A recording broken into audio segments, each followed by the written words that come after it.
2021-жылдын декабр айында biz Gals'tın okusundan öttük. Al жерде bizdi bayağı kıyaldanıға sayahat dep ушул тема менен көп сүрөттөрдү тарттык, өзүбүздүн кыялдарды тарттык. Буюрса ошол кыялдарды мына биринчи эмеси биргеликте мына ишке ашырып атабыз деп ойлоп турабыз. Бала чакаларыбыз менен иштеп жакшы жетишкендиктерге жетишип, мындан бияка дагы шарттарды жеңилдетип, эч алууларга, ден соолуктарыбызга көңүл бурганга неме кылып жатабыз. Ошол галс ыкмаларыны галстан окуп келгенден кийин көңүл бөлүүлөр артты да, жеңил жашооду түзүп бергенге жакшы жардам берип атат. Ар бир түп ишбоониктин тамырына суу берип туруш үчүн булга сууду толтуруп, астын тешип койгонбуз. Бул күнгө күйбөйт, суукка тоңбогон бул бир идиш экен.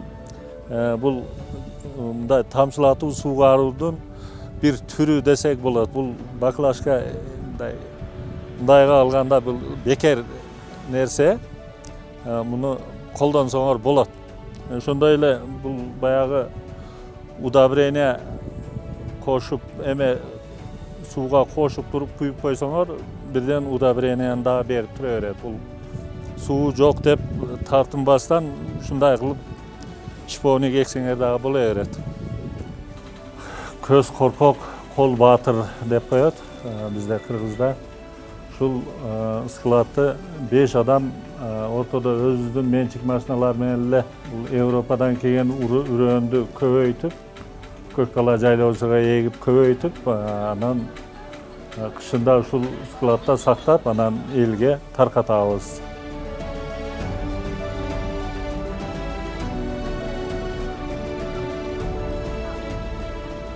Галстын окуусуна качканда биз баягы үй бүлөдө тең укуктуулук, мен үй бүлөмдө бардыгыга мен туура эле мындай бардыгынын укугу тең эле деп ойлойм. Үй, бак, мына огород бардыгы аялыма катталган.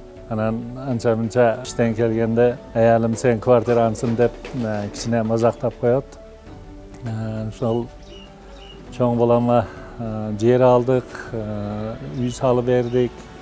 Үйлөрүнү ошол өздөрүгө каттап бөлүп бергенбиз. Бар мүлктөрүнү өздөрү жетишип машина алышып алган. Ошол өздөрү менен өздөрү, Кудайга шүгүр. Баягы үй бүлөлүк киреше дарагы боюнча биогумус чыгарууну балдарыма, аялыма шуну кеңешкенде бардыгы колдошту. Кудай кааласа эртеби кечби ошол калифорнийский сөл жанды сатып алсак, бул ишти дагы баштайбыз деген үмүтүбүз бар.